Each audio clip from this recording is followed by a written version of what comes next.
Olá, sejam bem-vindos ao programa 20 Minutos com Kardec. Nós vamos estudar a obra de Kardec, começando aí pelo Livro dos Espíritos, né? E antes da gente começar propriamente o Livro dos Espíritos, a gente está fazendo aí uma contextualização histórica para que a gente entenda o momento da nossa humanidade em que surge a doutrina espírita. Então, sejam muito bem-vindos. Antes da gente começar, vou te lembrar de se inscrever aqui no canal, deixar seu like, compartilhar, né? Se você gostou, obviamente, né? Porque é importante a gente compartilhar a mensagem espírita, né? Que leva tanto esclarecimento e tanto consolo para as pessoas. E vamos elevar então o nosso pensamento ao nosso Mestre Jesus, agradecido, Senhor, por esta oportunidade.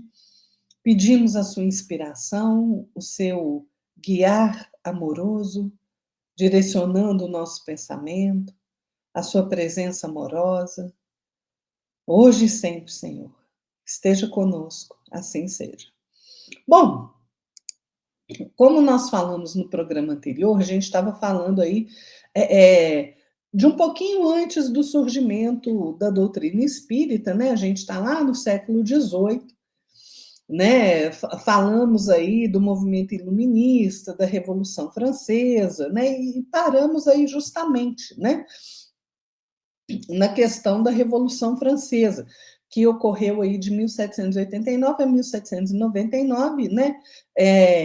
E a gente falou aí de 1793, né, que foi realmente um ano de terror. A Revolução Francesa não alcança os seus objetivos, né? Ela realmente é implementada aí pela força bruta e feita com eventos muito violentos, né? E foi um fracasso realmente das promessas aí de liberdade, igualdade e fraternidade, né? Então, retomando o nosso raciocínio a partir do programa anterior, eles executaram Luís XVI, né, em 21 de janeiro de 1793. A partir disso, a Revolução Francesa se radicaliza, né? Os jacobinos, gente, eram um grupo político mais radical e mais influente também aí durante a Revolução Francesa, né? Eles representavam ali a pequena burguesia, os intelectuais, né? As classes populares urbanas.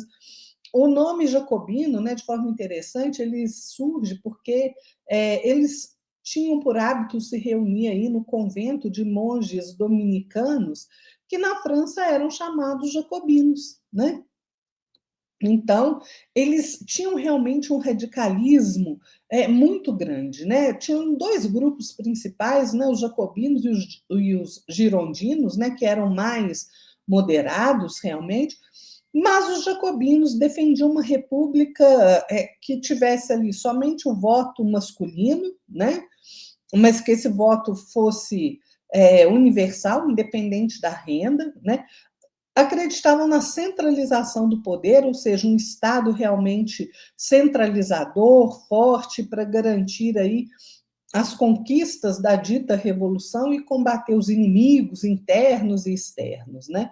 A gente teve como líder aí os principais líderes, né, dos jacobinos, o Maximilien de Robespierre, né, que foi a figura mais famosa, mais poderosa dos jacobinos, né? Ele era considerado assim como incorruptível, né, porque ele tinha uma dedicação fanática aos ideais revolucionários. A gente teve o Georges Danton, que tinha uma oratória brilhante, era muito carismático, né? Mas ele entra em conflito com o Robespierre porque ele, né, achava que a revolução estava muito violenta, né? O Jean Paul Marat também, que foi um jornalista muito radical, né? Os escritos dele, né, do Jean Paul Marat, eles inflamavam o povo contra os inimigos da revolução. E a gente teve também o Louis Antoine de Saint-Just, né? Ele era jovem e foi o mais implacável aliado de Robespierre. Ele ficou conhecido aí como o arcanjo do terror, né? E a gente tem realmente o período em que os jacobinos assumem o poder, né, no auge do poder ali, de 1793 a 1794, ficou conhecido como o Reino do Terror, né? Eles matavam todo mundo, gente, guilhotinava direto, né? Não podia falar nada contra eles, que eles guilhotinavam a pessoa, né? Então, os jacobinos, liderados aí pelo Robespierre, eles assumem o poder e passam a usar, como eu falei, a guilhotina aí como ferramenta política para eliminar os opositores, seja fossem eles monarquistas, moderados e até mesmo revolucionários rivais, né, sob a justificativa de proteger a República, né? E por que falha a Revolução Francesa no seu lema liberdade, igualdade, fraternidade? Né? Por quê? Eles pregavam liberdade, mas durante a Revolução e durante principalmente os anos de terror, a liberdade de expressão, a segurança individual da criatura foram suspensas. A guilhotina se tornou a resposta para liberdade de divergir, né? Se você pensasse diferente, era igual Alice no País das Maravilhas, né? A Rainha Vermelha lá, cortem as cabeças. Exatamente, né? A igualdade que eles tanto pregavam, e claro, gente, não existe essa igualdade que se é pregada aí no plano material, não. Né? A revolução acabou sim com alguns privilégios feudais da nobreza e do clero, mas não alcançou a igualdade, não. É claro que não. A gente precisa das diferenças no mundo para a gente evoluir. Né? Ninguém aqui está defendendo miséria, pobreza, nada disso. Né? Nós ainda temos pessoas vivendo na miséria, sem ter o que comer, sem ter onde morar, pelo nosso próprio desequilíbrio como humanidade. Tá? Não tem nada a ver uma coisa com a outra. A fraternidade também falhou. Por quê? Porque eles guerreavam internamente. A luta pelo poder entre os jacobinos e os girondinos dividiram a sociedade francesa. Então, essa ideia de união e fraternidade foi impossível de ser alcançada. E aí, o que acontece? Acontece o retorno do autoritarismo, né? Uma instabilidade final que ocorre aí prepara realmente o terreno para o golpe de Napoleão Bonaparte em 1799, que substitui a República por um novo regime autoritário. Por quê? Porque ninguém aguentava mais esse povo da Revolução Francesa. Né? Gente, teve cidades que não concordaram, né? Ali povoados que não concordavam com os revolucionários, e o que eles faziam? Eles invadiam a cidade, matavam todo mundo, matavam seus próprios irmãos de nacionalidade. Então, é um negócio assim impensável, né? Pois é. Então, que liberdade, igualdade, fraternidade é essa que você não pode discordar? Pois é. Quando o mundo está nesse caldeirão fervilhante de acontecimentos aí, de transformações, é que vai surgir o espiritismo. Antes existiam umas outras correntes de pensamento aí, como por exemplo, o mesmerismo, né? Antes do mesmerismo, surge um sueco, o Emanuel Swedenborg, né, nasce em 1688, morre em 1772, e ele ficou muito conhecido pelas suas visões do mundo espiritual, né, pelas descrições que ele dava do céu, do inferno, da vida após a morte. Né, e ele é considerado, Emanuel Swedenborg, por Allan Kardec como um dos precursores do espiritismo. Está lá na Revista Espírita de novembro de 1859. Né? O Emanuel Swedenborg nasce em Estocolmo, né? E ele era um polímata, gente. O que é um polímata?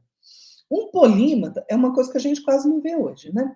Mas um polímata é uma pessoa cujo conhecimento não está restrito a uma única área, né? Ele tem grande conhecimento em diversos assuntos.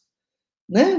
Hoje a gente vê especialista não sendo especialista em nada, né? Pois é, mas o Emanuel Swedenborg era um verdadeiro polímata, né? Tinha um vasto conhecimento em diversas áreas, né?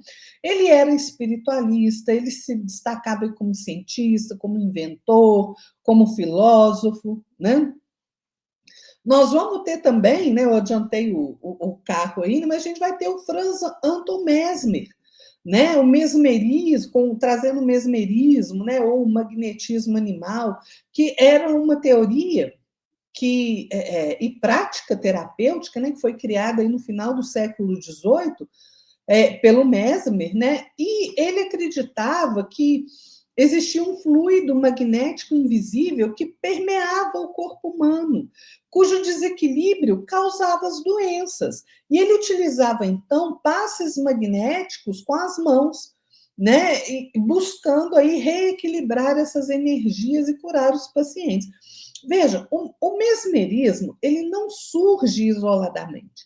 Ele aparece no final do século XVIII como parte de um movimento mais amplo de transição cultural. Nós tivemos o colapso do absolutismo, a ascensão da ciência moderna, a valorização da razão, a crise das velhas estruturas políticas europeias. Então, foi um período em que a nossa humanidade estava vivendo aí forças disruptivas, né? Que enfraqueceram instituições tradicionais e para a perspectiva espírita, é também uma etapa necessária do progresso humano.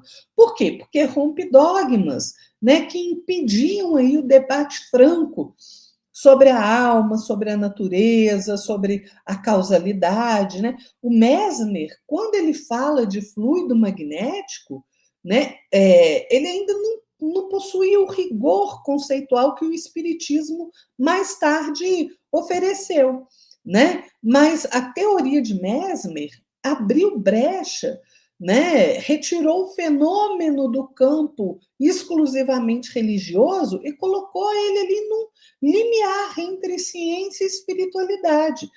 Ele não explicou a alma, mas ele mostrou que havia algo além do corpo físico, que atuava na saúde humana. Né? O Kardec depois mostra que esse fluido correspondia ao fluido vital e ao perispírito, né? Conceitos muito mais amplos, né? Mais articulados, que foram inseridos aí na estrutura moral da vida espiritual. O Mesmer, ele cumpriu uma missão preparatória, né? Despertar a atenção da humanidade para a existência de forças sutis, né? Embora ainda mal compreendidas, né? Mas o espiritismo confirma que esses fluidos existem, né? Mas os insere aí numa estrutura moral, evolutiva, racional. E o Mesmer não alcançou esse entendimento, mas ele abriu o campo desse entendimento, né? Então, o século XIX, ele começa com um período de grandes avanços científicos, tecnológicos, né? Ocorrem aqueles fenômenos das mesas girantes, né? Outras manifestações mediúnicas que foram muito populares aí na Europa, e todas essas ideias aí, vindas de Swedenborg e de Mesmer, por exemplo, né? Então, veja, a doutrina espírita, ela é uma doutrina que busca conciliar ciência, filosofia e religião, né? A base é a imortalidade da alma, a comunicação com os espíritos, a lei de causa e efeito, né?